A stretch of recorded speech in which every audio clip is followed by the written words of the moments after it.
समर्पण क्लासेज में आप सभी का स्वागत है। आज हम लोग लार ग्रंथियों के बारे में अध्ययन करेंगे। तो लार ग्रंथियों के बारे में अध्ययन करने से पहले हम यह जान लें कि ग्रंथि क्या होती है। ग्रंथि क्या होती है? देखिए, ग्रंथि को हम इंग्लिश में ग्लैंड कहते हैं। तो ग्रंथि क्या है? ग्रंथि ऐसे अंग होते हैं, ग्रंथि ऐसे अंग होते हैं जिनके द्वारा किसी विशेष प्रकार के पदार्थ का श्रावण होता है। किसी विशेष प्रकार के पदार्थ का श्रावण होता है। अर्थात ग्रंथि क्या है? ग्रंथि ऐसे अंग होते हैं जिनके द्वारा किसी विशेष प्रकार के पदार्थ का श्रावण होता है। अब विशेष प्रकार के पदार्थ के श्रावण मतलब क्या है? जैसे हम कहें कि लार ग्रंथि जो होता है, लार ग्रंथि यह एक ऐसा अंग होगा जिसके द्वारा लार का श्रावण होगा। या ऐसे ही यकृत ग्रंथि होती है, तो यकृत ग्रंथि से पित्त रस का श्रावण होता है। ऐसे अग्न्याशय ग्रंथि होती है, उससे अग्न्याशय रस का श्रावण होता है। तो कहने मतलब क्या हुआ कि जो ग्रंथियां होंगी, ग्रंथि क्या होगी? ग्रंथि एक ऐसा अंग होगा जिसके द्वारा किसी विशेष प्रकार के पदार्थ का श्रावण होता है। तो उसी प्रकार से कि लार ग्रंथि भी क्या है? एक ऐसा अंग है जिसके द्वारा लार का श्रावण होता है, इसलिए इसको हम ग्रंथि कहते हैं। तो इसको हम ग्रंथि कब न कहते? अब कोई ऐसा अंग हो जिसमें से किसी विशेष प्रकार का पदार्थ स्रावित न हो, तो उसे हम ग्रंथि की संज्ञा नहीं देंगे। तो ग्रंथ उसी कहेंगे जिसके द्वारा किसी विशेष प्रकार के पदार्थ का श्रावण हो। तो चले, लार ग्रंथ भी ग्रंथ इसलिए है क्योंकि इससे लार का श्रावण होता है। अब बात आती है कि लार क्या होता है। देखिए, लार क्या होता है? जो लार हमारा है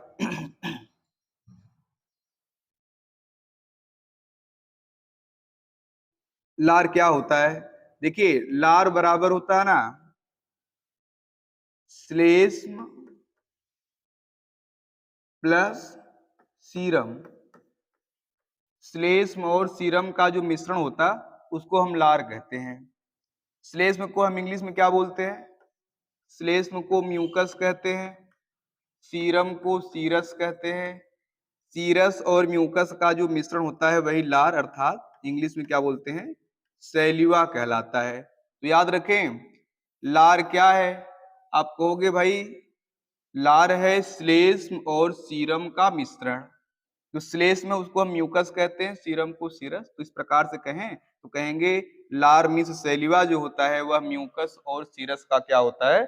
म्यूकस और सीरस का मिश्रण होता है। अब यहाँ पे बात आती है कि श्लेष्म क्या है और सीरम क्या है। तो आप याद रखें, जो श्लेष्म होता है, श्लेष्म है हल्के चिपचिपे रंग का पदार्थ, हल्के चिपचिपे रंग का पदार्थ होता है। और सीरम क्या होता है? सीरम हमारा जल के समान या जल सदृश पदार्थ होता है, जल सदृश पदार्थ होता है। तो इस प्रकार से श्लेष्म क्या हुआ? थोड़ा सा चिपचिपा पदार्थ रहेगा, और सीरम जो होता है वह जल के समान पदार्थ रहता है। इसे जो लार होता है थोड़ा सा चिपचिपा होता है और वह जल के समान भी होता है। तो इस प्रकार से अगर कोई कहे कि लार जो थोड़ा सा चिपचिपा होता है किसके कारण, तो आप कहोगे लार चिपचिपा होता है श्लेष्म के कारण, और लार जल के समान होता है किसके कारण, आप कहोगे सीरम के कारण। तो इन दोनों से मिलकर लार का क्या होता है? निर्माण होता है। अब बात आती है कि लार का श्रावण किन ग्रंथियों से होता है। तो आइए सीखते हैं कि लार का श्रावण करने वाली ग्रंथियां कौन कौन सी हैं। लार का श्रावण करने वाली ग्रंथियां कौन कौन सी हैं? अब इसको मिटाने, एक मिनट, इसको मिटा नहीं रहे हैं, इसको से रख देते हैं। चलिए, तो लार का श्रावण करने वाली ग्रंथियां कौन कौन सी हैं?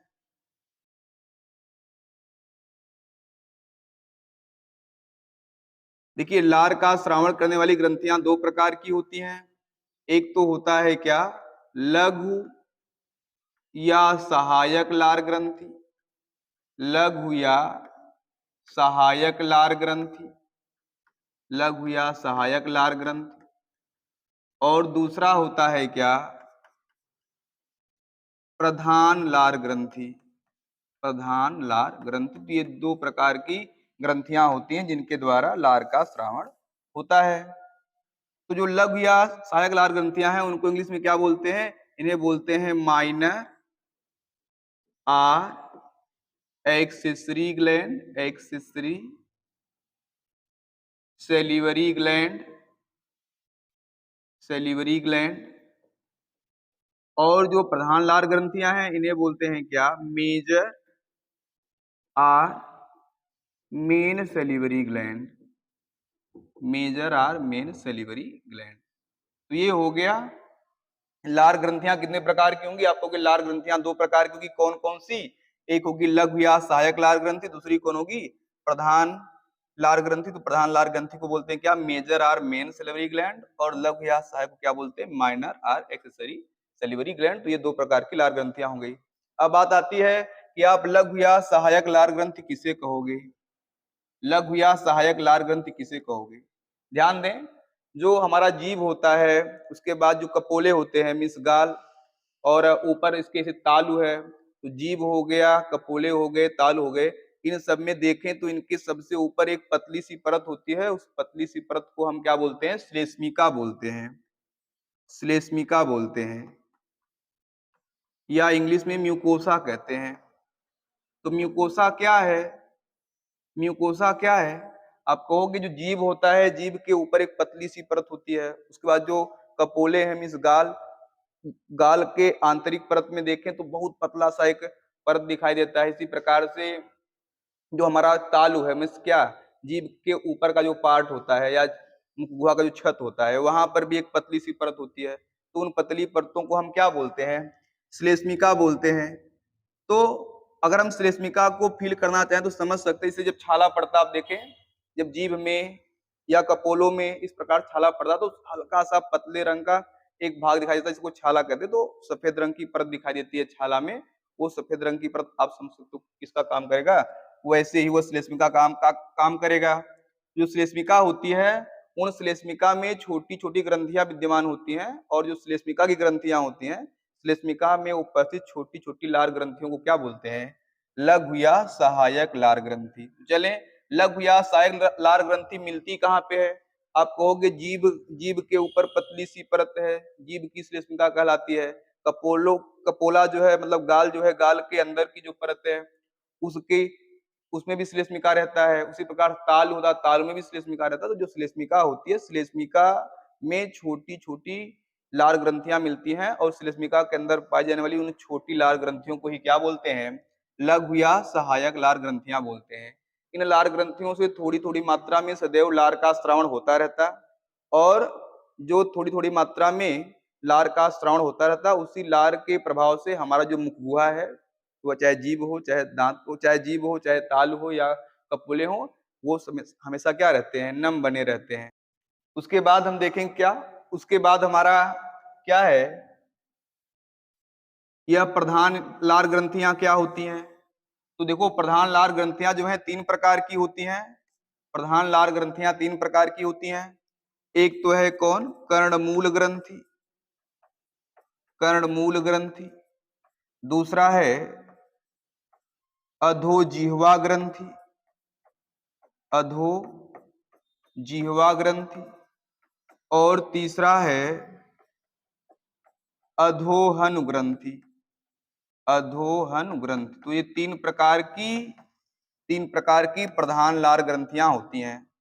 प्रधान लार ग्रंथियां ही यह प्रमुख लार ग्रंथियां हैं, क्योंकि सबसे अधिक लार का श्रवण इन्हीं प्रधान लार ग्रंथियों से ही होता है। प्रधान लार ग्रंथियां तीन प्रकार की होती हैं, कौन कौन सी, कर्णमूल ग्रंथि, अधोजीवा ग्रंथि और अधोहन ग्रंथि। तो आइए इस फिगर में देखते हैं कि कर्णमूल ग्रंथि कहाँ पे है, अधोजीवा कहाँ पे है, अधोहन कहाँ पे है। तो आइए इसमें देखते हैं।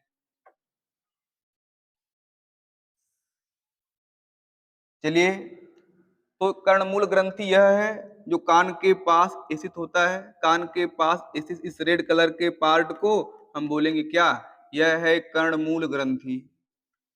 जो कर्णमूल ग्रंथि होता है, कर्णमूल ग्रंथि को ही इंग्लिश में बोलते हैं क्या, पैरोटिड ग्लैंड, पैरोटिड ग्लैंड। यह है कर्णमूल ग्रंथि। अब कर्णमूल ग्रंथि में क्या होता है, कर्णमूल ग्रंथि में सीरम का निर्माण होता है, कर्णमूल ग्रंथि में सीरम का निर्माण होता है। अभी आप पढ़े थे क्या कि भाई सीरम और श्लेष्म का मिश्रण जो है वही क्या करता है, लार कहलाता है। जो कर्णमूल ग्रंथि है यह यहाँ कपोलों पर कान के पास स्थित होता है। तो कर्णमूल ग्रंथि को इंग्लिश में पैरोटिड ग्लैंड कहते हैं। कर्णमूल ग्रंथि से सीरम नामक तरल का स्रावण होता है और जो सीरम इसे स्रावित होता है वह सीरम एक विशेष प्रकार की नलिका के द्वारा इस प्रकार से आता है और आकर मुखगुहा में लार पहुंच जाता है या मुखगुहा में सीरम पहुंच जाता है। तो जिस विशेष प्रकार की नलिका के द्वारा कर्णमूल ग्रंथ से सीरम निकलकर कहाँ आता है, मुखगुहा में आता है, उस नलिका का नाम क्या है, उसे बोलते हैं स्टेनसंस की नलिका। स्टेनसंस की नलिका। तो याद रखें स्टेनसंस की नलिका क्या है, क्या बताओगे? स्टेनसंस की नलिका क्या है? आप कहना स्टेनसंस डक्ट। तो स्टेनसन डक्ट क्या है? आपका जो कर्णमूल ग्रंथि होती है, कर्णमूल ग्रंथि में सीरम का निर्माण होता है और जो इनमें सीरम बनता है वह सीरम ऐसे विशेष प्रकार की नलिका के द्वारा आता है और मुखगुहा में सीरम पहुंचाता है।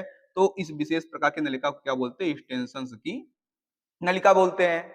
इसी प्रकार से दूसरा हमारा कौन है, यहाँ परिचित है, इसे बोलते हैं अधोजिह्वा ग्रंथि। अधोजिह्वा ग्रंथि बोलते हैं। अधोजिह्वा ग्रंथि जो है, अधोजिह्वा ग्रंथि को इंग्लिश में बोलते हैं सबलिंगल ग्लैंड। सबलिंगल ग्लैंड बोलते हैं। तो अधोजिह्वा ग्रंथि कहाँ स्थित होती है? हम देख रहे हैं अधोजिह्वा ग्रंथि जो है मुखगुहा के अगले पार्ट में अधोजिह्वा ग्रंथि स्थित होती है। अधोजिह्वा ग्रंथि में क्या होता है? अधोजिह्वा ग्रंथि में श्लेष्म का निर्माण होता है। इसमें श्लेष्म का निर्माण होता है। इसी प्रकार से यहाँ पर स्थित ग्रंथि है, इसे बोलते हैं क्या? इसे बोलते हैं अधोहनु ग्रंथि। अधोहनु ग्रंथि इंग्लिश में इसे बोलते हैं सब मैंडिबुलर ग्लैंड। सब मैंडिबुलर ग्लैंड। तो यह ग्रंथि कहाँ पे होती है? आप कहोगे यह ग्रंथि भाई, यह ग्रंथि मुखगुहा के पिछले भाग में स्थित होती है। तो अधोहनु ग्रंथ से भी स्रावित होता है क्या? इससे भी स्रावित होता है, सॉरी, इससे भी स्रावित होता है श्लेष्म। तो हम क्या देख रहे हैं? हम देख रहे हैं ये भी यहाँ पर कर्णमूल ग्रंथ से सीरम स्रावित होता है और वह सीरम स्टेनसंस की नलिका के द्वारा आकर मुखगुहा में मिलता है। इसी प्रकार से अधोहनु ग्रंथि और अधोजिह्वा ग्रंथि और अधोहनु ग्रंथि हैं, इनसे स्रावित होता है क्या? श्लेष्म। और इनसे जो श्लेष्म स्रावित होता है वह वार्सन। यह एक विशेष प्रकार की नलिका, इसे बोलते हैं क्या? वार्टसन की नलिका। वार्टसन की नलिका। तो वार्टसन की नलिका के द्वारा यह जो श्लेष्म है आता है और आके मुखगुहा में खुलता है। तो आप ये कहो ये कौन है? वाटसन की नलिका है। और इससे क्या होगा? इस वाटसन की नलिका से अधोहनु ग्रंथ में उपस्थित जो श्लेष्म है आगे बढ़ेगा और आगे बढ़कर आता है यहाँ मुखगुहा के अगले भाग में, जो कृंतक दांत होता है, कृंतक के पास आके खुलता है। इस प्रकार से छोटी छोटी नलिकाओं के द्वारा यहाँ पर जो अधोजिह्वा ग्रंथि है, अधोजिह्वा ग्रंथि का श्लेष्म भी क्या होता है? आगे मुखगुहा में खुलता है। तो इस प्रकार देखें, हम कहेंगे भाई प्रधान जो लघु लार ग्रंथियां हैं, लघु या सहायक लार ग्रंथियां क्या होती हैं? जो जीभ, दांत, तालु, जीभ, कपोले, ताल होते हैं, उनकी श्लेष्मिका में लघु या सहायक लार ग्रंथियां होती हैं।